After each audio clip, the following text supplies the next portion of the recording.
নিম্নচাপে পড়ে সিকিমের অবস্থা আরও খারাপ। সিকিম যাওয়ার পথে ঘোর দুর্যোগ, বন্ধ বাংলা থেকে সিকিম 10 নম্বর জাতীয় সড়ক।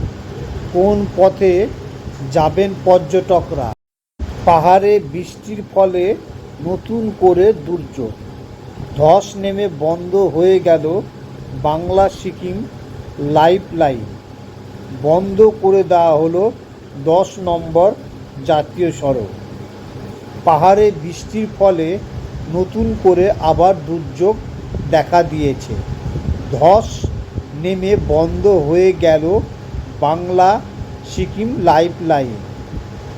বাংলা থেকে সিকিম যাওয়ার পথে ধস নামায় বন্ধ করে দেওয়া হয়েছে 10 নং জাতীয় সড়ক, যার জেরে বিপাকে পড়েছেন পর্যটকরা। জানা গিয়েছে সেতিঝোরায় নতুন করে ধস নেমেছে, যার জেরে জাতীয় সড়কের বড় অংশ তিস্তা গর্ভে চলে গিয়েছে। কালিম্পংয়ের জেলাশাসক টি বালা সুব্রমণিয়ম এর বিষয়ে জানিয়েছেন, সেতিঝোরায় ধসের ফলে রাস্তা বন্ধ করে দেওয়া হয়েছে। পিডব্লিউডি বর্তমান পাহাড় কেটে রাস্তা সারাইয়ের কাজ করছে। সমস্যা হলেও সিকিম যাত্রীদের ঘুর পথে যেতে হবে গন্তব্যে।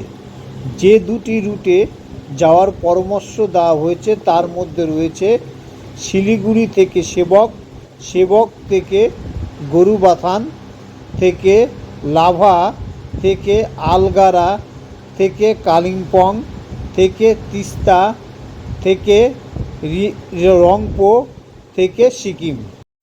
সেই সঙ্গে আরও একটি পথ দেওয়া হয়েছে, সেটি কার্শিয়াং কালিম্পং হয়ে শিলিগুড়ি থেকে কার্শিয়াং, জোরবাংলো থেকে লামাহাটা, থেকে তিস্তা, থেকে কালিম্পং।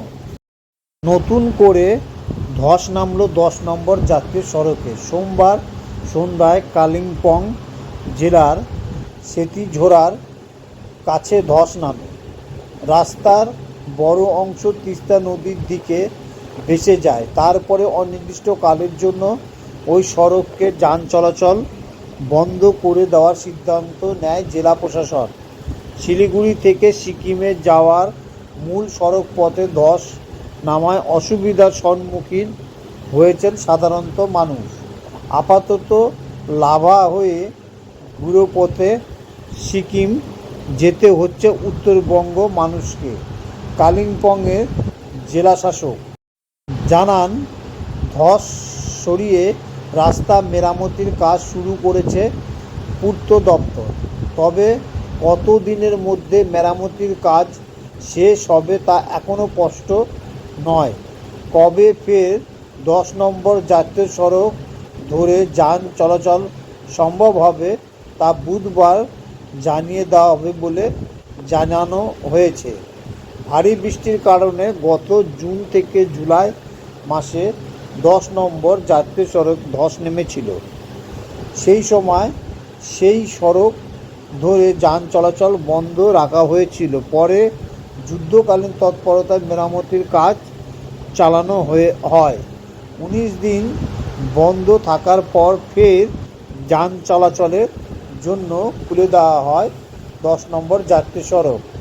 স্থানীয়দের এক অংশের বক্তব্য, সেতিঝোরার কাছে বারবার ধস নামছে, অথচ সেখানে তড়িঘড়ি নিম্নমানের কাজ করে রাস্তা চালু করা হচ্ছে বলে অভিযোগ তাদের।